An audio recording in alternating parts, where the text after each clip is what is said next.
Baik, bismillahirrahmanirrahim. Assalamualaikum warahmatullahi wabarakatuh. Waalaikumsalam. Nah, di sini saya akan mempresentasikan terkait penyuluhan yang mana bertemakan menanamkan nilai kejujuran dan integritas sejak dini. Nah, tujuan saya penyuluhan ini yaitu meningkatkan pemahaman siswa tentang pengertian, bentuk, dan dampak korupsi serta menumbuhkan sikap kejujuran dan integritas dalam kehidupan sehari-hari. Nah, lalu di sini ada pengertian korupsi, yaitu korupsi adalah tindakan penyalahgunaan kekuasaan yang dipercayakan kepada seseorang untuk kepentingan pribadi atau kelompok yang merugikan kepentingan publik. Tindakan ini dapat mencakup berbagai bentuk, mulai dari suap, penipuan, hingga penyalahgunaan wewenang atau dana. Nah, di sini ada jenis-jenis korupsi yang tadi, yaitu suap, yang mana memberikan atau menerima uang maupun barang untuk memengaruhi keputusan atau tindakan seseorang dalam posisi kekuasaan. Nah, lalu di sini ada penggelapan, yang mana penggelapan ini sebuah tindakan yang mengambil atau menggunakan dana untuk aset yang dipercayakan kepada seseorang. Lalu ada nepotisme, yang mana praktik memberikan keuntungan atau posisi kepada anggota keluarga atau teman dekat tanpa mempertimbangkan kualifikasi atau kemampuan mereka.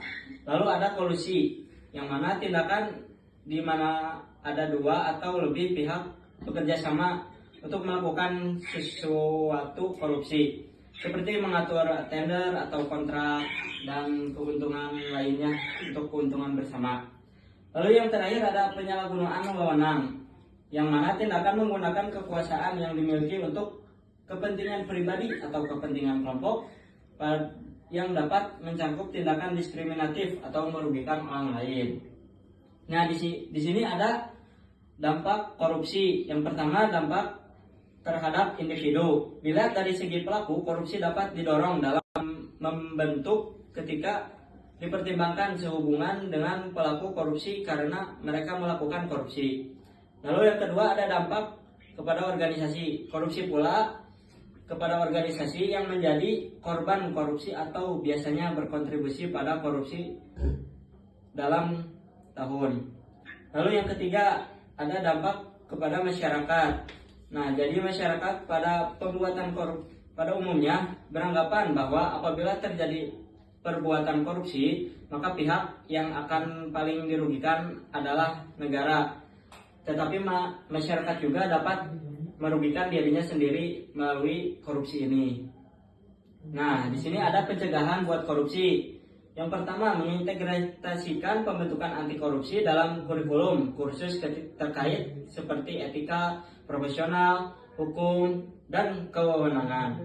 Lalu yang kedua, ada nilai dan etika pendidikan dengan mengintegrasikan nilai-nilai dan mengkomunikasikan transparansi dan akuntabilitas melalui program etika dan kode etik siswa.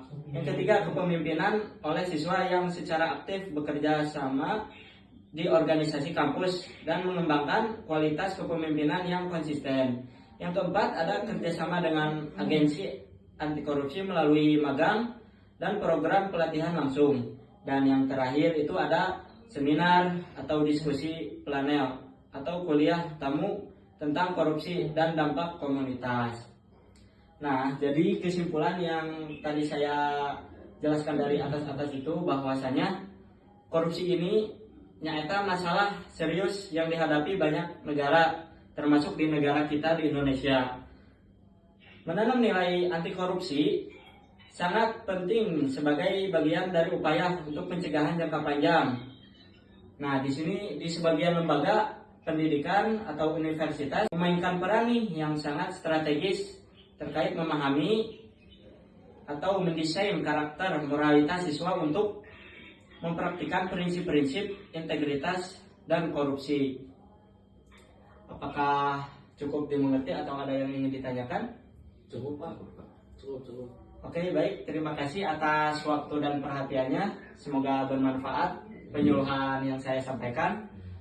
Wabillahi taufiq wal hidayah. Wassalamualaikum warahmatullahi wabarakatuh. Waalaikumsalam warahmatullahi wabarakatuh.